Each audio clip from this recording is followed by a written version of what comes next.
ಇವತ್ತಿನ ಮಾಧ್ಯಮಗೋಷ್ಠಿಯಲ್ಲಿ ಪ್ರಮುಖವಾಗಿ ಕಳೆದ ತಿಂಗಳು ಅಂದರೆ ಜೂನ್ ತಿಂಗಳ ಒಂದು ತಿಂಗಳ ಸಮೀಕ್ಷೆ ಜೊತೆಗೆ ನಮ್ಮ CCB ಅವರು ಮಾಡಿರ್ತಕ್ಕಂಥ ಒಂದು ದಾಳಿಯ ಪ್ರಕರಣ ಹಾಗೂ ದಕ್ಷಿಣ ವಿಭಾಗದವರು ಮಾಡಿರ್ತಕ್ಕಂತಹ ಪತ್ತೆ ಕೆಲಸದ ಬಗ್ಗೆ ತಮಗೆ ಮಾಹಿತಿಯನ್ನು ನೀಡಲಿದ್ದೇವೆ. ಮೊದಲನೇದಾಗಿ ನಮ್ಮ CCBಯ ಎಕನಾಮಿಕ್ಸ್ ಅಫೆನ್ಸ್ ವಿಂಗ್ ಅವರು ಈ ಕೆಲವೊಂದು ವಿದೇಶಿ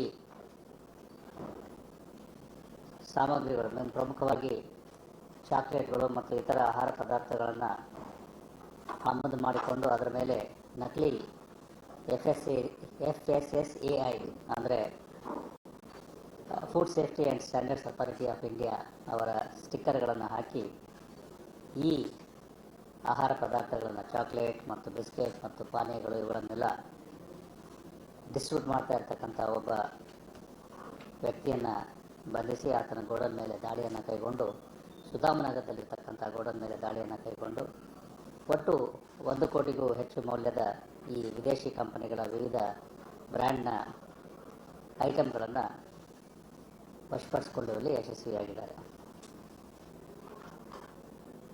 ಇದರಲ್ಲಿ ಮೂಲತಃ ಇದುವರೆಗೆ ಕಂಡುಬರ್ತಿರ್ತಕ್ಕಂಥ ಅಂಶಗಳೆಂದರೆ ಈ ರೀತಿಯ ಎಲ್ಲ ಆಹಾರ ಪದಾರ್ಥಗಳನ್ನು ಇವರು ಪ್ರೋಸೆಸ್ ಫುಡ್ಸ್ ಏನಿದೆ ಇವುಗಳನ್ನು ಇವರು ವಿದೇಶಗಳಿಂದ ಆಮದು ಮಾಡಿಕೊಂಡು ಅದಾದ ನಂತರ ಅವುಗಳಿಗೆ FSSAI ನಕಲಿ ಸ್ಟಿಕ್ಕರ್ಗಳನ್ನು ಅಂಟಿಸಿ ಅವುಗಳನ್ನು ಸ್ಥಳೀಯವಾಗಿ ಮಾರಾಟ ಮಾಡಲಿಕ್ಕೆ ಪ್ರಯತ್ನ ಮಾಡ್ತಾಯಿದ್ರು ಅಂಥೇಳಿ, ಹಾಗೂ ಈ ವಿದೇಶಿ ಪದಾರ್ಥಗಳಿಗೆ ಯಾವುದೇ ರೀತಿಯಾದಂಥ ಸುಂಕವನ್ನು ಭರಿಸಿರ್ತಕ್ಕಂಥ ಯಾವುದೇ ದಾಖಲೆಗಳು ಕೂಡ ಅವರ ಬಳಿ ಇರಲಿಲ್ಲ. ಈ ಪ್ರಕರಣಕ್ಕೆ ಸಂಬಂಧಪಟ್ಟ ಹಾಗೆ ಒಬ್ಬ ವ್ಯಕ್ತಿಯನ್ನು ಬಂಧಿಸಲಾಗಿದೆ. ಇದನ್ನು ಈಗಾಗಲೇ ಹೇಳಿದ ಹಾಗೆ CCB ಆರ್ಥಿಕ ಅಪರಾಧ ದಳದವರು ಈ ಒಂದು ದಾಳಿಯನ್ನು ಕೈಗೊಂಡು ಈಗ FSSAIನವರೊಂದಿಗೆ ಇದರ ಬಗ್ಗೆ ಮುಂದಿನ ಪರಿಶೀಲನೆಯನ್ನು ಮಾಡ್ತಾ ಇದ್ದಾರೆ. ಎರಡನೇದಾಗಿ ದಕ್ಷಿಣ ವಿಭಾಗದ ಕಲ್ಗಟ್ಪುರ ಪೊಲೀಸ್ನವರು 2 ಉತ್ತಮ ಪತ್ತೆ ಕಾರ್ಯಗಳನ್ನು ಮಾಡಿದ್ದಾರೆ. ಒಂದು, ಜೂನ್ ತಿಂಗಳ 9ನೇ ತಾರೀಕಿನಂದು ಓರ್ವ ಮಹಿಳೆ ತನ್ನ ಮಗಳೊಂದಿಗೆ ಈ ಒಂದು ಖಾಸಗಿ ಸ್ವಿಮ್ಮಿಂಗ್ ಪೂಲ್ಗೆ ಹೋಗಿ ಅಲ್ಲಿ ಚೇಂಜಿಂಗ್ ರೂಮ್ನಲ್ಲಿ ಆಕೆಯ ಮಾಂಗಲ್ಯ ಚೈನ್ ಮತ್ತು ಬಳೆಗಳನ್ನು ಇದರಲ್ಲಿ ಲಾಕರ್ನಲ್ಲಿ ಇಟ್ಟಿದ್ದರು. ಅದಾದ ನಂತರ ಅವರು ಹೊರಗಡೆ ಬಂದು ನೋಡಿದಾಗ ಆ ಒಂದು ಲಾಕರ್ನಲ್ಲಿ ಇಟ್ಟಿರ್ತಕ್ಕಂಥ ಒಂದು ಪರ್ಸ್ನಲ್ಲಿ ಇಟ್ಟಿರ್ತಕ್ಕಂಥ ಈ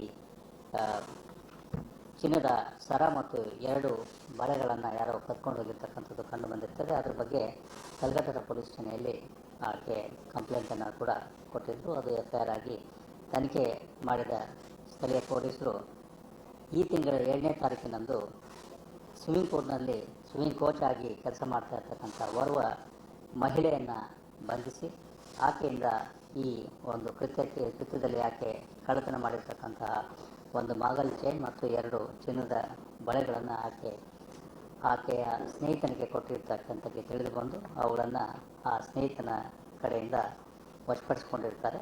ಅದು ಒಟ್ಟು 46 ಗ್ರಾಂ ತೂಕದ ಒಂದು ಮಾಂಗಲ್ಯದ ಚೈನ್ ಮತ್ತು 2 ಚಿನ್ನದ ಬಳೆಗಳು ಇದರಲ್ಲಿ ಸಿಕ್ಕಿದ್ದಾವೆ. ಒಟ್ಟು ಮೌಲ್ಯ 3 ಲಕ್ಷ ಆಗಬಹುದಂತ ಅಂದಾಜಿಸಲಾಗಿದೆ. ಓರ್ವ ಮಹಿಳೆ ಮತ್ತು ಆಕೆಯ ಸ್ನೇಹಿತನನ್ನು ಈ ಪ್ರಕರಣದಲ್ಲಿ ಪೊಲೀಸರು ಬಂಧಿಸಿದ್ದಾರೆ. ಅವರುಗಳ ಮೇಲೆ ಹಳೆಯ ಕೇಸುಗಳು ಯಾವುದೂ ಇಲ್ಲ. ಅದೇ ರೀತಿಯಲ್ಲಿ ಕಲ್ಗಟ್ಪುರ ಪೊಲೀಸರು ಅವರ ಸರಜಿನ ಕಬ್ಬಾಳಮ್ಮ ದೇವಿ ದೇವಸ್ಥಾನದ ಆವರಣದಲ್ಲಿ ಇಟ್ಟಿರ್ತಕ್ಕಂತಹ ಬೆಳ್ಳಿಯ ಪದಕ, ದೀಪಾಲಯ ಕಂಬಗಳು, ಮಂಗಳಾರತಿ ತಟ್ಟೆ ಇವುಗಳನ್ನು ಯಾರೋ ಕಳ್ಳರು ಜೂನ್ ತಿಂಗಳ 6ನೇ ತಾರೀಕಿನಂದು ಬಂದು ಹಗಲು ಹೊತ್ತಿನಲ್ಲಿ ಅವುಗಳನ್ನು ಹೊರಗಡೆ ಇಟ್ಟಿರ್ತಕ್ಕಂಥ ಈ ಪೂಜಾ ಸಾಮಗ್ರಿಗಳನ್ನು ಕದ್ಕೊಂಡು ಹೋಗಿರ್ತಾರೆ. ಇದ್ರ ಬಗ್ಗೆ ಕಲ್ಗಟ್ಪುರ ಪೊಲೀಸ್ ಠಾಣೆಯಲ್ಲಿ ದೂರು ದಾಖಲಾಗಿದ್ದು ಅದರ ತನಿಖೆಯನ್ನು ಕೈಗೊಂಡ ಪೊಲೀಸರು ಈ ತಿಂಗಳ ಅಂದರೆ ಜುಲೈ 7ನೇ ತಾರೀಕಿನಂದು 2 MOB ವ್ಯಕ್ತಿಗಳನ್ನು ವಿವಿಧ ಆಯಾಮಗಳಿಂದ ತನಿಖೆ ಮಾಡಿ ಬಂಧಿಸಿರ್ತಾರೆ. ಅವರು ದ್ವಿಚಕ್ರ ವಾಹನಗಳಲ್ಲಿ ಹೋಗುವಾಗ ಕದರನಹಳ್ಳಿ ಬ್ರಿಡ್ಜ್ ಹತ್ರ ಅವರನ್ನು ಬಂಧಿಸಲಾಗಿ ಅವರನ್ನು ಕೂಲಂಕಷವಾಗಿ ವಿಚಾರಣೆ ಮಾಡಿದಾಗ ಈ ದೇವಸ್ಥಾನದ ಪೂಜಾ ಸಾಮಗ್ರಿಗಳನ್ನು ಅವರು ಕಳ್ಳತನ ಮಾಡಿರುವುದಾಗಿ ಒಪ್ಕೊಂಡಿರ್ತಾರೆ. ಜೊತೆಗೆ ಅವರ ಬಳಿ ಇರ್ತಕ್ಕಂಥ 2 ಮೋಟರ್ ಸೈಕಲ್ಗಳು ಕೂಡ ಕಳ್ಳತನದ್ದು ಹಾಗೂ ಅದೇ ರೀತಿ ಇನ್ನೂ 3 ಮೋಟರ್ ಸೈಕಲ್ಗಳನ್ನು ಅವರು ಕದ್ದಿರೋದಾಗಿ ಮತ್ತು ಅವುಗಳನ್ನು ಒಂದು ಕಡೆ ಬಚ್ಚಿಟ್ಟಿದ್ದರಾಗಿ ತಿಳಿಸಿದ ಮೇಲೆ ಅವುಗಳನ್ನು ಕೂಡ ಪೊಲೀಸರು ವಶಪಡಿಸಿಕೊಂಡಿರ್ತಾರೆ. ಇದರಿಂದಾಗಿ ಈ ಪ್ರಕರಣಕ್ಕೆ ಸಂಬಂಧಪಟ್ಟ ಹಾಗೆ ಸಿಕ್ಕಿರ್ತಕ್ಕಂತಹ ಪೂಜಾ ಸಾಮಗ್ರಿಗಳು ಮತ್ತು 2 ಮೋಟರ್ ಸೈಕಲ್ಗಳ ಜೊತೆಗೆ ಇನ್ನೂ 3 ಮೋಟರ್ ಸೈಕಲ್ಗಳು ಕಳ್ಳತನ ಮಾಡಿರ್ತಕ್ಕಂಥದ್ದು ಪತ್ತೆಯಾಗಿದೆ. ತಲಗಟ್ಪುರದ ಪೊಲೀಸ್ ಠಾಣೆಯ 1 ದ್ವಿಚಕ್ರ ವಾಹನ, ಕೋಣನಕುಂಟೆದು 1 ದ್ವಿಚಕ್ರ ವಾಹನ, ಹಾಗೆ ಸುಬ್ರಹ್ಮಣ್ಯಪುರದ 1, JP ನಗರದ್ದು 1 ಹಾಗೂ ಚನ್ನಮ್ಮನಕೆರೆ ಅಚ್ಚುಕಟ್ಟದ್ದು 1, ಈ ರೀತಿ ಒಟ್ಟು 5 ಮೋಟರ್ ಸೈಕಲ್ಗಳು ಈ ಪ್ರಕರಣಕ್ಕೆ ಸಂಬಂಧಪಟ್ಟಾಗೆ ತನಿಖೆ ಮಾಡುವಾಗ ಪತ್ತೆಯಾಗಿದ್ದಾವೆ. ಇಬ್ಬರು ಆರೋಪಿಗಳು ಬೆಂಗಳೂರು ನಗರದವರಾಗಿದ್ದು, ಯಾರಬ್ ನಗರದವರಾಗಿದ್ದು, ಇಬ್ಬರು ಕೂಡ MOV ವ್ಯಕ್ತಿಗಳಾಗಿರ್ತಾರೆ. ಇವರ ಮೇಲೆ ಈ ಹಿಂದೆ ಕುಮಾರಸ್ವಾಮಿ ಲೇಔಟ್ ಮತ್ತು ಬನಶಂಕರಿಯಲ್ಲಿ ಕೂಡ ಇದೇ ರೀತಿ ಮೋಟರ್ ಸೈಕಲ್ಗಳ ಕಳ್ಳತನದ ಪ್ರಕರಣಗಳು ದಾಖಲಾಗಿದ್ದವು. ಇನ್ನು ಕೊನೆಯದಾಗಿ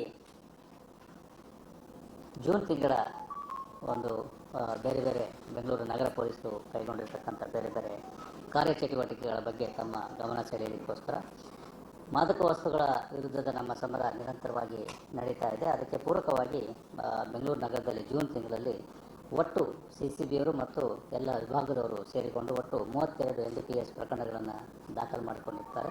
ಅದರಲ್ಲಿ 45 ವ್ಯಕ್ತಿಗಳನ್ನು ಬಂಧಿಸಲಾಗಿದೆ. ಅದರಲ್ಲಿ 3 ಜನ ವಿದೇಶಿಯರು ಕೂಡ ಇದ್ದಾರೆ. ಇದರಲ್ಲಿ 117 kg ಗಾಂಜಾ ಮತ್ತು 11 kg ಅಫೀಮು ಮತ್ತು ಹಶೀಶ್ oil 400 gram, cocaine 50 gram, MDMA 236 gram, ಈ ರೀತಿ ಮಾದಕ ವಸ್ತುಗಳನ್ನು ಪೊಲೀಸರು ಈ ಕಾರ್ಯಾಚರಣೆಗಳಲ್ಲಿ ವಶಪಡಿಸಿಕೊಂಡಿರ್ತಾರೆ. ಅದೇ ರೀತಿಯಾಗಿ ಇತರ ಕಾನೂನು ಬಾಹಿರ ಚಟುವಟಿಕೆಗಳು, ಸಮಾಜಘಾತುಕ ಚಟುವಟಿಕೆಗಳಿಗೆ ಸಂಬಂಧಿಸಿದಂತೆ ಅದು ಮಟ್ಕ ಇರ್ಬೋದು, ಗ್ಯಾಮ್ಲಿಂಗ್ ಇರ್ಬೋದು, ಕ್ರಿಕೆಟ್ ಬೆಟ್ಟಿಂಗ್ ಇರ್ಬೋದು, ಎಕ್ಸಾಬಿಟೆಂಟ್ ಇಂಟ್ರೆಸ್ಟ್ ಇರ್ಬೋದು, ಈ ರೀತಿಯ ಬೇರೆ ಬೇರೆ ಪ್ರಕರಣಗಳಿಗೆ ಸಂಬಂಧಪಟ್ಟ ಹಾಗೆ ಬೆಂಗಳೂರು ನಗರದಲ್ಲಿ ಒಟ್ಟು 179 ಪ್ರಕರಣಗಳು ಜೂನ್ ತಿಂಗಳಲ್ಲಿ ದಾಖಲಾಗಿದ್ದಾವೆ ಹಾಗೂ 324 ಆರೋಪಿಗಳನ್ನು ಈ 179 ಪ್ರಕರಣಗಳಿಗೆ ಸಂಬಂಧಿಸಿದಂತೆ ಪೊಲೀಸರು ಬಂಧಿಸಿರುತ್ತಾರೆ. ಇನ್ನು ಅದೇ ರೀತಿಯಾಗಿ ನಮ್ಮ ಮುಂಜಾಗ್ರತಾ ಕ್ರಮದ ಅಡಿಯಲ್ಲಿ ಅನೇಕ ಕ್ರಮಗಳನ್ನು ಪೊಲೀಸರು ಕೈಗೊಂಡಿದ್ದಾರೆ. ಒಟ್ಟು 185 ಈ ರೀತಿಯ ಮುಂಜಾಗ್ರತಾ ಕ್ರಮಗಳನ್ನು ದಾಖಲಿಸಲಾಗಿದೆ. ಅವುಗಳಲ್ಲಿ ಅದರ ಜೊತೆಗೆ ಈ 185 PR ಪ್ರಕರಣಗಳ ಜೊತೆಗೆ ಈ ಮುಚ್ಚಳಿಕೆ ಉಲ್ಲಂಘನೆ ಮಾಡಿರ್ತಕ್ಕಂಥ, ಅಂದರೆ ಈ ರೀತಿ ಶಾಂತಿ ಪಾಲನೆಗಾಗಿ ಮುಚ್ಚಳಿಕೆಯನ್ನು ಏನು ಬರ್ಕೊಂಡಿದ್ರು ಅದನ್ನು ಉಲ್ಲಂಘನೆ ಮಾಡಿದ್ದಕ್ಕೋಸ್ಕರ 6 ವ್ಯಕ್ತಿಗಳ ಮೇಲೆ ಕ್ರಮ ಕೈಗೊಳ್ಳಲಾಗಿದೆ. ಆ 6 ವ್ಯಕ್ತಿಗಳಲ್ಲಿ 3 ವ್ಯಕ್ತಿಗಳಿಂದ 40,000 ಬಾಂಡ್ ತೆಗೆದುಕೊಂಡಿದ್ದರೆ ಇನ್ನೂ 3 ವ್ಯಕ್ತಿಗಳನ್ನು ನ್ಯಾಯಾಂಗ ಬಂಧನಕ್ಕೆ ಒಪ್ಪಿಸಲಾಗಿದೆ. ಇನ್ನು ತಲೆಮರೆಸಿಕೊಂಡಿರ್ತಕ್ಕಂಥ ಆರೋಪಿಗಳಂದರೆ LPR ಪ್ರಕರಣಗಳನ್ನು ನಾವು ಸಾಕಷ್ಟು ಸಂಖ್ಯೆಯಲ್ಲಿ ಪತ್ತೆ ಹಚ್ತಾ ಇದ್ದೇವೆ. ಅದಕ್ಕೆ ಪೂರಕವಾಗಿ ಜೂನ್ ತಿಂಗಳಲ್ಲಿ ಒಟ್ಟು 31 LPR ಪ್ರಕರಣಗಳನ್ನು ನಮ್ಮ ಪೊಲೀಸರು ಬೇರೆ ಬೇರೆ ವಿಭಾಗದವರು, ಪೊಲೀಸ್ ಠಾಣೆಯವರು ಪತ್ತೆ ಹಚ್ಚಿದ್ದಾರೆ. ಈ 31 ಪ್ರಕರಣಗಳಲ್ಲಿ 1993ರ ಒಂದು ಪ್ರಕರಣ ಜೊತೆಗೆ 96ರ ಒಂದು ಕಳವು ಪ್ರಕರಣ, ಹೀಗೆ 93ರಿಂದ 2020ರವರೆಗೆ ಅನೇಕ ಪ್ರಕರಣಗಳು ಸೇರಿಕೊಂಡು ಒಟ್ಟು 31 ಪ್ರಕರಣಗಳಿದ್ದಾವೆ. ಅವುಗಳಲ್ಲಿ ಸುಲಿಗೆ, ಹಲ್ಲೆ, ಕಳವು, ಕೊಲೆಗೆ ಯತ್ನ, ಅತ್ಯಾಚಾರ, ಪೋಕ್ಸೋ ಮತ್ತು ಇತರ ಪ್ರಕರಣಗಳು ಇದರಲ್ಲಿ ಸೇರಿಕೊಂಡಿದ್ದಾವೆ. ಅದೇ ರೀತಿಯಾಗಿ ಈ ವಾರಂಟ್ ಬೇಲ್ ಜಂಪ್ ಮಾಡ್ತಕ್ಕಂಥವ್ರು, ವಾರಂಟ್ ಇರ್ತಕ್ಕಂಥ ವ್ಯಕ್ತಿಗಳು, ಪ್ರೊಕ್ಲಮೇಷನ್ ಇರ್ತಕ್ಕಂಥ ವ್ಯಕ್ತಿಗಳನ್ನು ಕೂಡ ಪೊಲೀಸರು ಬಂಧಿಸಿದ್ದು ಅವುಗಳಲ್ಲಿ 5 ಆರೋಪಿಗಳನ್ನು ಪತ್ತೆ ಮಾಡಿ ಅವುಗಳ ಮೇಲೆ 174A ಅಡಿಯಲ್ಲಿ ಪ್ರಕರಣ ದಾಖಲಾಗಿದೆ. ಜೊತೆಗೆ 18 ಇತರ ಆರೋಪಿಗಳನ್ನು ಪತ್ತೆ ಮಾಡಿ ಅವರು ಬೇಲ್ ಜಂಪ್ ಮಾಡಿದ್ದರಿಂದ ಅವರುಗಳ ಮೇಲೆ 229A ಅಥವಾ ಈಗಿನ ನೂತನ BNS ಕಾನೂನು ಕ್ರಮಗಳ ಅಡಿಯಲ್ಲಿ ಕ್ರಮ ಕೈಗೊಳ್ಳಲಾಗಿದೆ. ಇನ್ನು ರೌಡಿಗಳಿಗೆ ಮೇಲೆ ಕೈಗೊಂಡಿರ್ತಕ್ಕಂಥ ಕ್ರಮಗಳಿಗೆ ಸಂಬಂಧಪಟ್ಟ ಹಾಗೆ ರೌಡಿಗಳ ವಿರುದ್ಧ ಮುಂಜಾಗ್ರತಾ ಕ್ರಮದ ಅಡಿಯಲ್ಲಿ 38 PR ಪ್ರಕರಣಗಳನ್ನು ದಾಖಲಿಸಿಕೊಳ್ಳಲಾಗಿದೆ. 185 ಪ್ರಕರಣಗಳಲ್ಲಿ 38 PR ಪ್ರಕರಣಗಳು ರೌಡಿ ವ್ಯಕ್ತಿಗಳ ಮೇಲೆ ಮತ್ತು 229A ಅಡಿಯಲ್ಲಿ 10 ವ್ಯಕ್ತಿಗಳ ಮೇಲೆ, 174A ಅಡಿಯಲ್ಲಿ 2 ಪ್ರಕರಣಗಳ ಮೇಲೆ 2 ವ್ಯಕ್ತಿಗಳ ಮೇಲೆ ಪ್ರಕರಣಗಳನ್ನು ದಾಖಲಿಸಲಾಗಿದೆ. ಹಾಗೆ 12 ಜನ ತಲೆಮರೆಸಿಕೊಂಡಿರ್ತಕ್ಕಂಥ ರೌಡಿಗಳನ್ನು ಕೂಡ ಪೊಲೀಸರು ಈ ಜೂನ್ ತಿಂಗಳಲ್ಲಿ ಪತ್ತೆ ಹಚ್ಚಿದ್ದಾರೆ. ಒಟ್ಟು ಭದ್ರತಾ ಕಾಯ್ದೆ ಅಡಿಯಲ್ಲಿ ರೌಡಿಗಳ ಮೇಲೆ ಕೈಗೊಂಡಿರ್ತಕ್ಕಂಥದ್ದು 38, ನಂತರ 229A ಅಡಿಯಲ್ಲಿ 10, 174A ಅಡಿಯಲ್ಲಿ 2 ಹಾಗೂ ತಲೆಮರೆಸಿಕೊಂಡಿರ್ತಕ್ಕಂಥ 12 ರೌಡಿಗಳನ್ನು ಜೂನ್ ತಿಂಗಳಲ್ಲಿ ಪತ್ತೆ ಮಾಡಲಾಗಿದೆ. ಹಾಗೆ ಜೂನ್ ತಿಂಗಳ ಅವಧಿಯಲ್ಲಿ ಈ ನ್ಯಾಯಾಲಯಗಳಿಂದ ಪ್ರಕರಣಗಳು ವಿಲೇವಾರಿಯಾಗಿ ಶಿಕ್ಷೆ ಆಗಿರ್ತಕ್ಕಂಥ ಪ್ರಕರಣಗಳಿಗೆ ಸಂಬಂಧಪಟ್ಟ ಹಾಗೆ ಒಟ್ಟು 1185 ಪ್ರಕರಣಗಳು ನ್ಯಾಯಾಲಯದಲ್ಲಿ ವಿಚಾರಣೆಯಾಗಿ ವಿಲೇವಾರಿಯಾಗಿದ್ದಾವೆ. ಅವುಗಳಲ್ಲಿ 810 ಪ್ರಕರಣಗಳಲ್ಲಿ ಶಿಕ್ಷೆಯನ್ನು ಉದ್ಘೋಷಿಸಲಾಗಿದೆ. ಈ ಶಿಕ್ಷೆಗಳ ಪೈಕಿ ಜೀವಾವಧಿ ಅಥವಾ ಅದಕ್ಕೂ ಮೇಲ್ಪಟ್ಟು 3 ಪ್ರಕರಣಗಳು, ಹಾಗೆ 10 ರಿಂದ 14 ವರ್ಷ ಯಾವುದೂ ಇಲ್ಲ, 7 ರಿಂದ 10 ವರ್ಷ 1, 3 ರಿಂದ 7 ವರ್ಷ 2, 1 ರಿಂದ 3 ವರ್ಷ 1 ವರ್ಷಕ್ಕಿಂತ ಕಡಿಮೆ 1, ಹಾಗೂ 802 ಪ್ರಕರಣಗಳಲ್ಲಿ ದಂಡವನ್ನು ವಿಧಿಸಲಾಗಿದೆ. ಈ ಶಿಕ್ಷೆ 8 ಪ್ರಕರಣಗಳೇನು ಶಿಕ್ಷೆ ಆಗಿದ್ದಾವೆ ಅವುಗಳಲ್ಲಿ ಪ್ರಮುಖವಾಗಿ ಒಂದು ಕೊಲೆ ಪ್ರಕರಣದಲ್ಲಿ ಒಬ್ಬ ಆರೋಪಿಗೆ ಜೀವಾವಧಿ ಶಿಕ್ಷೆಯನ್ನು ವಿಧಿಸಲಾಗಿದೆ, ಕೊತ್ತನೂರು ಪೊಲೀಸ್ ಠಾಣೆಗೆ ಸಂಬಂಧಪಟ್ಟ ಹಾಗೆ. ಅದೇ ರೀತಿ ಜಯನಗರ, HAL ಮತ್ತು ದೇವನಹಳ್ಳಿ ಪೊಲೀಸ್ ಠಾಣೆಗಳ ಈ ಅತ್ಯಾಚಾರ ಮತ್ತು ಪಾಕ್ಸೋ ಪ್ರಕರಣಗಳಿಗೆ ಸಂಬಂಧಪಟ್ಟ ಹಾಗೆ ಶಿಕ್ಷೆಯನ್ನು ವಿಧಿಸಲಾಗಿದ್ದು, ಒಂದು ಪ್ರಕರಣದಲ್ಲಿ 20,000, ಇನ್ನೊಂದು ಪ್ರಕರಣದಲ್ಲಿ ಕೂಡ 20,000 ಮತ್ತು ಮೂರನೇ ಪ್ರಕರಣದಲ್ಲಿ 10 ವರ್ಷ, 20 ವರ್ಷ, 20 ವರ್ಷ ಈ ರೀತಿ ಶಿಕ್ಷೆಗಳನ್ನು ವಿಧಿಸಲಾಗಿದೆ. ಅದೇ ರೀತಿ ಕೆಲವೊಂದು ವಂಚನೆಯ ಪ್ರಕರಣಗಳು ಕೂಡ ಶಿಕ್ಷೆಯಲ್ಲಿ ಅಂತಿಮವಾಗಿದ್ದಾವೆ. ಸೊ ಇದು ಒಂದು ಉತ್ತಮವಾಗಿರ್ತಕ್ಕಂಥ ಅಂಶ. ಕೊಲೆ ಪ್ರಕರಣಗಳು, ಅದರಲ್ಲಿ ಮುಖ್ಯವಾಗಿ ಕೊಲೆ ಪ್ರಕರಣಗಳು ಮತ್ತು ಪಾಕ್ಸೋ ರೇಪ್ನಂತಹ ವಿಶೇಷ ಪ್ರಕರಣಗಳಲ್ಲಿ ಶಿಕ್ಷೆ ಆಗಿರ್ತಕ್ಕಂಥದ್ದು ಉತ್ತಮವಾಗಿರ್ತಕ್ಕಂಥ ಘಟನೆ. ಅವರಿಗೆಲ್ಲ ಸೂಕ್ತ ಬಹುಮಾನವನ್ನು ಘೋಷಿಸಲಾಗ್ತದೆ. ಬಾಕಿ ವಿವರಗಳನ್ನು ಈ ಪತ್ರಿಕಾ ಪ್ರಕಟಣೆಯಲ್ಲಿ ಕೊಟ್ಟಿದ್ದಾರೆ, ತಾವು ಗಮನಿಸಬಹುದು. ಇನ್ನು ಕೊನೆಯದಾಗಿ ತಮ್ಮೆಲ್ಲರ ಮಾಹಿತಿಗಾಗಿ ಈಗಾಗಲೇ ಕಳೆದ ಶನಿವಾರ ನಡೆದಂತಹ, ಅಂದರೆ 6ನೇ ತಾರೀಕು 6ನೇ ತಾರೀಕು ನಡೆದಿರ್ತಕ್ಕಂತಹ ಹಿರಿಯ ಪೊಲೀಸ್ ಅಧಿಕಾರಿಗಳ ಸಭೆಯಲ್ಲಿ ಮಾನ್ಯ ಮುಖ್ಯಮಂತ್ರಿಗಳು ಮತ್ತು ಮಾನ್ಯ ಗೃಹ ಮಂತ್ರಿಗಳು ಬೆಂಗಳೂರು ನಗರಕ್ಕೆ ಸಂಬಂಧಪಟ್ಟ ಹಾಗೆ 2 ಹೊಸ ಯೋಜನೆಗಳನ್ನು ಅನಾವರಣಗೊಳಿಸಿದ್ದಾರೆ. ಒಂದು, ಈ ನಮ್ಮ ಹೊಯ್ಸಳ ವಾಹನಗಳೇನಿದ್ದಾವೆ ಅವುಗಳನ್ನು ಯಾರು ಈ ಕರೆ ಮಾಡ್ತಾರೆ, ಅವರು ಕರೆ ಮಾಡಿದಾಗ ಅವರಿಗೆ ಈ ಹಿಂದೆಯೂ ಕೂಡ ಒಂದು SMS ಮೆಸೇಜ್ ಹೋಗ್ತಾ ಇತ್ತು. ಅದರಲ್ಲಿ ಅವರಿಗೆ CFS ನಂಬರ್, ಅಂದರೆ ಯೂನಿಕ್ ID ನಂಬರ್ ಒಂದು ಕಳಿಸ್ತಾ ಇದ್ವಿ. ಇಂಥ ಹೊಯ್ಸಳ ನಂಬರು ಮತ್ತು ಈ ಅವರ CFS ನಂಬರಿಂದ ಅವರು ಅವರ ಕರೆಯನ್ನು ಟ್ರ್ಯಾಕ್ ಕೂಡ ಮಾಡಬಹುದಾಗಿತ್ತು. ಅದರಲ್ಲಿಯೇ ಈಗ ಇನ್ನೂ ಇಂಪ್ರೂವ್ ಮಾಡಿ, ಸುಧಾರಣೆ ಮಾಡಿ, ಅದರಲ್ಲಿ ಈಗ ಈ CFS ನಂಬರ್ ಜೊತೆಗೆ ಹೊಯ್ಸಳ ನಂಬರ್ ಜೊತೆಗೆ ಒಂದು ಟ್ರ್ಯಾಕಿಂಗ್ ಲಿಂಕನ್ನು ಕಳಿಸ್ತಾ ಇದ್ದೀವಿ SMS-ನಲ್ಲಿ. ಆ ಲಿಂಕನ್ನು ಅವರು ಕ್ಲಿಕ್ ಮಾಡಿದ್ರೆ ಅವರಿಗೆ ಆ ಹೊಯ್ಸಳ ವಾಹನ ಎಷ್ಟು ಸಮಯ ತಗೊಳುತ್ತೆ ಮತ್ತು ಯಾವ ರೂಟ್ನಲ್ಲಿ ಬರ್ತಾ ಇದೆ ಅನ್ನೋದನ್ನು ಅವರು ಲೈವ್ ಆಗಿ ನೋಡ್ಬೋದಾಗ್ತದೆ.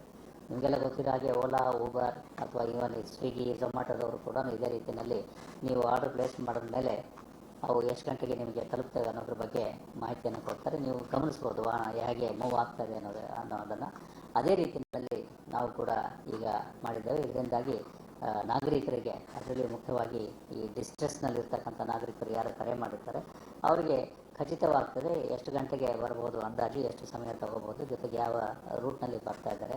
ಜೊತೆಗೆ ಒಂದು ವೇಳೆ ಬೈ ಮಿಸ್ಟೇಕ್ ಏನಾದರೂ ಅವರು ದಾರಿ ತಪ್ಪಿ ಬೇರೆ ಎಲ್ಲಾದರೂ ಹೋದರೆ ಅವರುಗಳಿಗೆ ಸೂಕ್ತವಾಗಿ ಮಾರ್ಗದರ್ಶನವನ್ನು ಕೂಡ ನಾವು ಕೊಡಲಿಕ್ಕೆ ಅನುಕೂಲ ಆಗ್ತದೆ.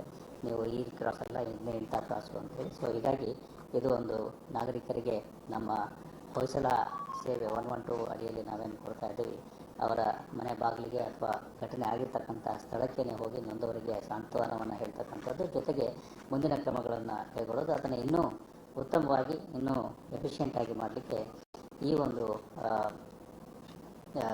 ಯೋಜನೆ ಸಾಕಾರ ಆಗ್ತದೆ ಅಂತ ನಾವು ಭಾವಿಸಿದ್ದೇವೆ. ನಾಗರಿಕರು ಇದನ್ನು ಗಮನದಲ್ಲಿಟ್ಕೊಳ್ಬೇಕು ಮತ್ತು ತಾವು ನಾಗರಿಕರಿಗೆ ಈ ವಿಷಯವನ್ನು ತಲುಪಿಸಬೇಕು ಅಂತ ಹೇಳಿ ನಾವು ಕೇಳ್ಕೊಳ್ತೇವೆ. ಈಗಾಗಲೇ ಇದು ಪ್ರಾರಂಭ ಆಗಿದೆ. ಈ ರೀತಿ SMS-ಗಳಲ್ಲಿ ಟ್ರ್ಯಾಕಿಂಗ್ ಲಿಂಕ್ ಈಗಾಗಲೇ ಹೋಗ್ತಾ ಇದೆ. ಬಹಳಷ್ಟು ಜನ ಇದನ್ನು ಉಪಯೋಗ ಮಾಡ್ತಾ ಇದ್ದಾರೆ ಮತ್ತು ಇದರ ಪ್ರಯೋಜನದ ಬಗ್ಗೆ ಒಂದು ಸಮಾಧಾನವನ್ನು ಮತ್ತು ಮೆಚ್ಚುಗೆಯನ್ನು ಕೂಡ ವ್ಯಕ್ತಪಡಿಸಿದ್ದಾರೆ. ಇನ್ನು ಎರಡನೇದಾಗಿ, ನಮ್ಮ ಬೆಂಗಳೂರು ನಗರದ 50 ಬೇರೆ ಬೇರೆ ಕಡೆಗಳಲ್ಲಿ, ಆಯ್ದ ಕಡೆಗಳಲ್ಲಿ ತಮಗೆ ಗೊತ್ತಿರುವ ಹಾಗೆ ಈ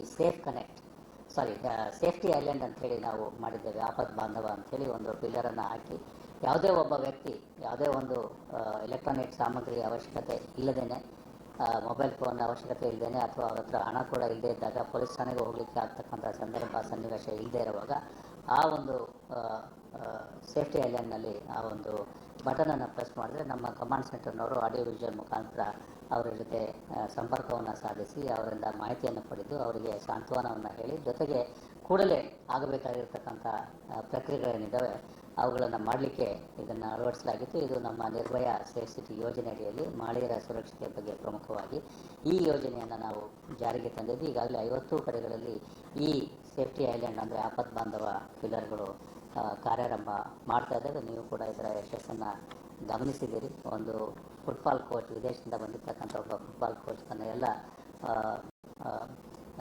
ಡಾಕ್ಯುಮೆಂಟ್ಸ್ಗಳನ್ನು ಕಳೆದುಕೊಂಡಾಗ ತನ್ನ ಹಣವನ್ನು ಕೂಡ ಅಥವಾ ಒಂದು ಕ್ಯಾಬ್ನಲ್ಲಿ ಬಿಟ್ಟು ಹೋಗಿರ್ತಕ್ಕಂಥ ಒಂದು ಘಟನೆ, ಅದನ್ನು ಪೊಲೀಸರು ತ್ವರಿತವಾಗಿ ಒಂದು 3 ಗಂಟೆಯಲ್ಲಿ ಅದನ್ನು ಪತ್ತೆ ಹಚ್ಚಿ ಆತನಿಗೆ ತಲುಪಿಸಲಿಕ್ಕೆ ಈ ಸೇಫ್ಟಿ ಐಲ್ಯಾಂಡ್ ಅನುಕೂಲ ಆಗಿತ್ತು. ಆತ ಸೇಫ್ಟಿ ಐಲ್ಯಾಂಡ್ ಬಟನ್ ಒತ್ತಿದ್ದ ತಕ್ಷಣ ನಮ್ಮ ಪೊಲೀಸ್ ಕಮಾಂಡ್ ಸೆಂಟರ್ನವರು ಅವರ ಜೊತೆ ಸಂಪರ್ಕವನ್ನು ಸಾಧಿಸಿ ಮಾಹಿತಿಯನ್ನು ಪಡೆದುಕೊಂಡು ಮತ್ತು ಆ ಏರಿಯಾ ಎಲ್ಲಿತ್ತು ಮತ್ತು ಯಾವ ಕ್ಯಾಬ್ ನಂಬರ್ ಏನು ಅದನ್ನೆಲ್ಲ ತಿಳ್ಕೊಂಡು ತ್ವರಿತವಾಗಿ ಕ್ರಮ ಕೈಗೊಂಡಿದ್ದರು. ಅದನ್ನು ಈಗ ನಾವು ಮೊಬೈಲ್ ಫೋನ್ಗಳಿಗೆ ವಿಸ್ತರಿಸ್ತಾ ಇದ್ದೀವಿ. ಮೊಬೈಲ್ ಫೋನಲ್ಲಿ ಅಂತಂದರೆ ನಮ್ಮ KSP ಆ್ಯಪ್, ಕರ್ನಾಟಕ ರಾಜ್ಯ ಪೊಲೀಸ್ನ ಒಂದು ಮೊಬೈಲ್ ಆ್ಯಪ್ ಇದೆ, KSP ಆ್ಯಪ್ ಅಂತೇಳಿ. ಆ ಆ್ಯಪ್ನ ಅಡಿಯಲ್ಲಿ ಒಂದು SOS ಬಟನ್ ಕೂಡ ನಾವು ಕೊಟ್ಟಿದ್ದೇವೆ. ಮಹಿಳೆಯರ ಮತ್ತು ಯಾರೇ ನೊಂದ ವ್ಯಕ್ತಿಗಳು ಅಥವಾ ಡಿಸ್ಟ್ರೆಸ್ನಲ್ಲಿ ಇರ್ತಕ್ಕಂಥ ವ್ಯಕ್ತಿಗಳು ಅದನ್ನು ಉಪಯೋಗ ಮಾಡಲಿಕ್ಕೆ ಅದನ್ನು ಕೊಡಲಾಗಿದೆ. ಅದರಲ್ಲೇ ಒಂದು ಈಗ ಅಪ್ಗ್ರೇಡ್ ಸುಧಾರಣೆಯನ್ನು ಮಾಡಲಾಗಿದ್ದು, ಆ ಒಂದು ಆ್ಯಪ್ನಲ್ಲಿ ನೀವು ಯಾವುದೇ ಒಂದು ಎಮರ್ಜೆನ್ಸಿ ಸಿಚುವೇಷನಲ್ಲಿದ್ದಾಗ ಅದು ನೀವು ಯಾವುದೇ ಒಂದು ವಾಹನದಲ್ಲಿ ಹೋಗುವಾಗಿರ್ಬೋದು ಅಥವಾ ಬೇರೆ ಎಲ್ಲೋ ಸಾರ್ವಜನಿಕ ಸ್ಥಳದಲ್ಲಿ ಹೋಗುವಾಗಿರ್ಬೋದು, ಏನಾದರೂ ನೀವು ದುರ್ಘಟನೆಗೆ ಒಳಗಾದಾಗ ಅಥವಾ ಯಾರಾದರೂ ನಿಮ್ಮನ್ನು ಅಟ್ಯಾಕ್ ಮಾಡಿದಾಗ ಆ ಒಂದು ಆ್ಯಪ್ನಲ್ಲಿರ್ತಕ್ಕಂತಹ ಈ ವಿಡಿಯೋ ಕಾಲ್ ಬಟನನ್ನು ನೀವು ಪ್ರೆಸ್ ಮಾಡಿದ್ರೆ ನೇರವಾಗಿ ಕಮಾಂಡ್ ಸೆಂಟರ್ನೊಂದಿಗೆ ನಿಮಗೆ ಸಂಪರ್ಕವನ್ನು ಒದಗಿಸಲಾಗ್ತದೆ. ಅಂದರೆ ಕಮಾಂಡ್ ಸೆಂಟರ್ನ audio visual two way audio visual communication ಅದರಲ್ಲಿ ಪ್ರಾರಂಭ ಆಗ್ತದೆ ಮತ್ತು ನಮ್ಮ ಕಮಾಂಡ್ ಸೆಂಟರ್ನಲ್ಲಿರ್ತಕ್ಕಂಥ ಅಧಿಕಾರಿ ಸಿಬ್ಬಂದಿಗಳು ಆ ಒಂದು ಸನ್ನಿವೇಶದ ಸಂಪೂರ್ಣ ಒಂದು ಕಂಟ್ರೋಲನ್ನು ಸಾಧಿಸಿ ತಮಗೆ ಬೇಕಾಗಿರ್ತಕ್ಕಂಥ ಏನು ಸಹಾಯ ಬೇಕಾಗಿದೆ ಪೊಲೀಸ್ ಸಹಾಯವನ್ನು ತ್ವರಿತವಾಗಿ ಒದಗಿಸುವುದರ ಜೊತೆಗೆ ಅಲ್ಲಿ ಆಗ್ತಕ್ಕಂಥ ವಿದ್ಯಮಾನಗಳನ್ನು ನೀವು ತೋರಿಸಲಿಕ್ಕೆ ಕೂಡ ಅನುಕೂಲ ಆಗ್ತದೆ. ಇದು ಸೇಫ್ಟಿ ಐಲ್ಯಾಂಡ್ನ ಒಂದು ಎಕ್ಸ್ಟೆಂಡೆಡ್ ಅಪ್ಗ್ರೇಡೆಡ್ ವರ್ಷನ್ ಆಗ್ತದೆ. ಇದನ್ನು ಮೊಬೈಲ್ ಫೋನ್ ಅಡಿಯಲ್ಲಿಯೇ ನಾವು ಮಾಡಲಿಕ್ಕೆ ಸಾಧ್ಯ ಇರೋದ್ರಿಂದ ಅದನ್ನು ಕೂಡ ನಾವು ಈಗ ಮಾಡಿದ್ದೇವೆ. ಇದು ಬಹುಶಃ ದೇಶದಲ್ಲಿ ಪ್ರಥಮವಾಗಿ ಇರ್ತಕ್ಕಂಥದ್ದು. ಸೇಫ್ಟಿ ಐಲ್ಯಾಂಡ್ ಕೂಡ ಬೇರೆ ಯಾವ ರಾಜ್ಯದಲ್ಲಿ ಅಥವಾ ನಗರದಲ್ಲಿಯೂ ಕೂಡ ಇಲ್ಲ.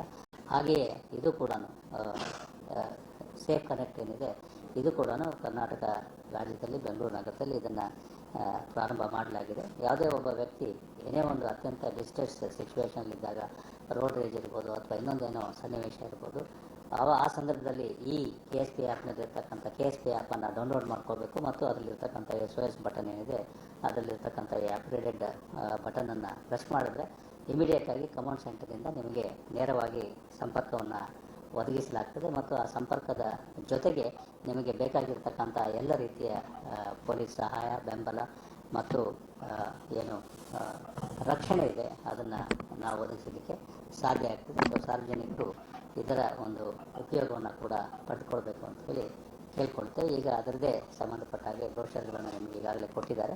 ಅದರದ್ದೇ 2 ವಿಡಿಯೋಗಳಿದ್ದರೆ you can have a look at the video. Bengaluru ನಗರಕ್ಕೆ ಮಾತ್ರ,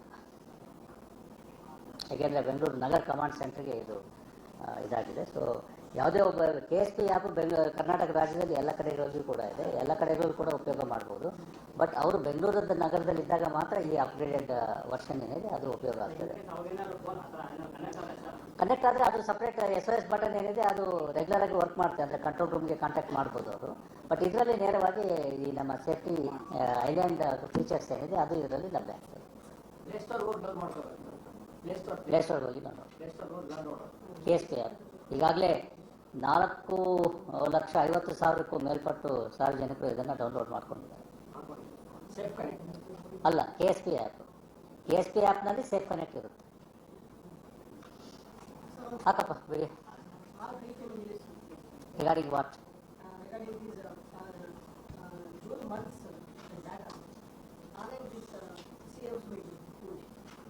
Yeah, we'll see the video and then we'll do.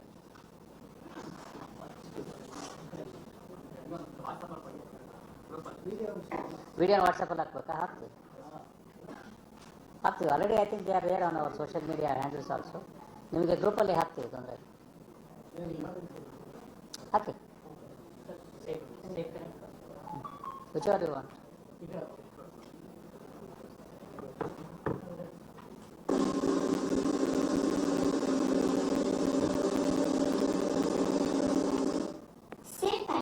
ಸ್ವಾಗತ. ಓಕೆ, ಶುರು ಮಾಡ್ಬೋದಾ?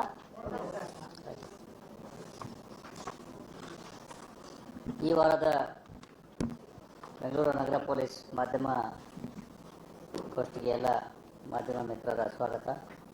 ಇವತ್ತಿನ ಮಾಧ್ಯಮ ಗೋಷ್ಠಿಯಲ್ಲಿ ಪ್ರಮುಖವಾಗಿ ಕಳೆದ ತಿಂಗಳು ಅಂದರೆ ಜೂನ್ ತಿಂಗಳ ಒಂದು ತಿಂಗಳ ಸಮೀಕ್ಷೆ, ಜೊತೆಗೆ ನಮ್ಮ CCB ಅವರು ಮಾಡಿರ್ತಕ್ಕಂಥ ಒಂದು ದಾಳಿಯ ಪ್ರಕರಣ ಹಾಗೂ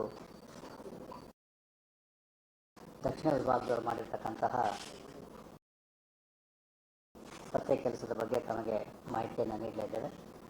ಮೊದಲನೇದಾಗಿ ನಮ್ಮ CCBಯ ಎಕನಾಮಿಕ್ಸ್ ಅಫೆನ್ಸ್ ವಿಂಗ್ ಅವರು ಈ ಕೆಲವೊಂದು ವಿದೇಶಿ ಸಾಮಗ್ರಿಗಳು, ಪ್ರಮುಖವಾಗಿ ಚಾಕ್ಲೇಟ್ಗಳು ಮತ್ತು ಇತರ ಆಹಾರ ಪದಾರ್ಥಗಳನ್ನು ಆಮದು ಮಾಡಿಕೊಂಡು ಅದರ ಮೇಲೆ ನಕಲಿ FSSAI ಅಂದರೆ food safety and standards authority of India ಅವರ ಸ್ಟಿಕ್ಕರ್ಗಳನ್ನು ಹಾಕಿ ಈ ಆಹಾರ ಪದಾರ್ಥಗಳನ್ನು, ಚಾಕ್ಲೇಟ್ ಮತ್ತು ಬಿಸ್ಕೆಟ್ ಮತ್ತು ಪಾನೀಯಗಳು ಇವುಗಳನ್ನೆಲ್ಲ ಡಿಸ್ಟ್ರಿಬ್ಯೂಟ್ ಮಾಡ್ತಾ ಇರ್ತಕ್ಕಂಥ ಒಬ್ಬ ವ್ಯಕ್ತಿಯನ್ನು ಬಂಧಿಸಿ ಆತನ ಗೋಡನ್ ಮೇಲೆ ದಾಳಿಯನ್ನು ಕೈಗೊಂಡು, ಸುಧಾಮನಗರದಲ್ಲಿರ್ತಕ್ಕಂಥ ಗೋಡನ್ ಮೇಲೆ ದಾಳಿಯನ್ನು ಕೈಗೊಂಡು ಒಟ್ಟು 1 ಕೋಟಿಗೂ ಹೆಚ್ಚು ಮೌಲ್ಯದ ಈ ವಿದೇಶಿ ಕಂಪನಿಗಳ ವಿವಿಧ ಬ್ರ್ಯಾಂಡ್ನ ಐಟಮ್ಗಳನ್ನು ವಶಪಡಿಸಿಕೊಳ್ಳುವಲ್ಲಿ ಯಶಸ್ವಿಯಾಗಿದ್ದಾರೆ. ಇದರಲ್ಲಿ ಮೂಲತಃ ಇದುವರೆಗೆ ಕಂಡುಬಂದಿರತಕ್ಕಂಥ ಅಂಶಗಳೆಂದರೆ, ಈ ರೀತಿಯ ಎಲ್ಲ ಆಹಾರ ಪದಾರ್ಥಗಳನ್ನು ಇವರು ಪ್ರೊಸೆಸ್ ಫುಡ್ಸ್ ಏನಿದೆ ಇವುಗಳನ್ನು ಇವರು ವಿದೇಶಗಳಿಂದ ಆಮದು ಮಾಡಿಕೊಂಡು ಅದಾದ ನಂತರ ಅವುಗಳಿಗೆ FSSAI ನಕಲಿ ಸ್ಟಿಕ್ಕರ್ಗಳನ್ನು ಅಂಟಿಸಿ ಅವುಗಳನ್ನು ಸ್ಥಳೀಯವಾಗಿ ಮಾರಾಟ ಮಾಡಲಿಕ್ಕೆ ಪ್ರಯತ್ನ ಮಾಡ್ತಾಯಿದ್ರು ಅಂಥೇಳಿ, ಹಾಗೂ ಈ ವಿದೇಶಿ ಪದಾರ್ಥಗಳಿಗೆ ಯಾವುದೇ ರೀತಿಯಾದಂಥ ಸುಂಕವನ್ನು ಭರಿಸಿರ್ತಕ್ಕಂಥ ಯಾವುದೇ ದಾಖಲೆಗಳು ಕೂಡ ಅವರ ಬಳಿ ಇರಲಿಲ್ಲ. ಈ ಪ್ರಕರಣಕ್ಕೆ ಸಂಬಂಧಪಟ್ಟ ಹಾಗೆ ಒಬ್ಬ ವ್ಯಕ್ತಿಯನ್ನು ಬಂಧಿಸಲಾಗಿದೆ. ಇದನ್ನು ಈಗಾಗಲೇ ಹೇಳಿದಾಗೆ CCB ಆರ್ಥಿಕ ಅಪರಾಧ ದಳದವರು ಈ ಒಂದು ದಾಳಿಯನ್ನು ಕೈಗೊಂಡು ಈಗ FSSAIನವರೊಂದಿಗೆ ಇದರ ಬಗ್ಗೆ ಮುಂದಿನ ಪರಿಶೀಲನೆಯನ್ನು ಮಾಡ್ತಾಯಿದ್ದಾರೆ. ಎರಡನೇದಾಗಿ ದಕ್ಷಿಣ ವಿಭಾಗದ ಕಲ್ಗಟ್ಪುರ ಪೊಲೀಸ್ನವರು 2 ಉತ್ತಮ ಪತ್ತೆ ಕಾರ್ಯಗಳನ್ನು ಮಾಡಿದ್ದಾರೆ. ಒಂದು, ಜೂನ್ ತಿಂಗಳ 9ನೇ ತಾರೀಕಿನಂದು ಓರ್ವ ಮಹಿಳೆ ತನ್ನ ಮಗಳೊಂದಿಗೆ ಈ ಒಂದು ಖಾಸಗಿ ಸ್ವಿಮ್ಮಿಂಗ್ ಪೂಲ್ಗೆ ಹೋಗಿ ಅಲ್ಲಿ ಚೇಂಜಿಂಗ್ ರೂಮ್ನಲ್ಲಿ ಆಕೆಯ ಮಾಂಗಲ್ಯ ಚೈನ್ ಮತ್ತು ಬಳೆಗಳನ್ನು ಇದರಲ್ಲಿ ಲಾಕರ್ನಲ್ಲಿ ಇಟ್ಟಿದ್ದರು. ಅದಾದ ನಂತರ ಅವರು ಹೊರಗಡೆ ಬಂದು ನೋಡಿದಾಗ ಆ ಒಂದು ಲಾಕರ್ನಲ್ಲಿ ಇಟ್ಟಿರ್ತಕ್ಕಂಥ ಒಂದು ಪರ್ಸ್ನಲ್ಲಿ ಇಟ್ಟಿರ್ತಕ್ಕಂಥ ಈ ಚಿನ್ನದ ಸರ ಮತ್ತು 2 ಬಳೆಗಳನ್ನು ಯಾರೋ ಕದ್ಕೊಂಡು ಹೋಗಿರ್ತಕ್ಕಂಥದ್ದು ಕಂಡು ಬಂದಿರ್ತದೆ. ಅದರ ಬಗ್ಗೆ ಕಲ್ಗಟ್ಟದ ಪೊಲೀಸ್ ಠಾಣೆಯಲ್ಲಿ ಆಕೆ ಕಂಪ್ಲೇಂಟನ್ನು ಕೂಡ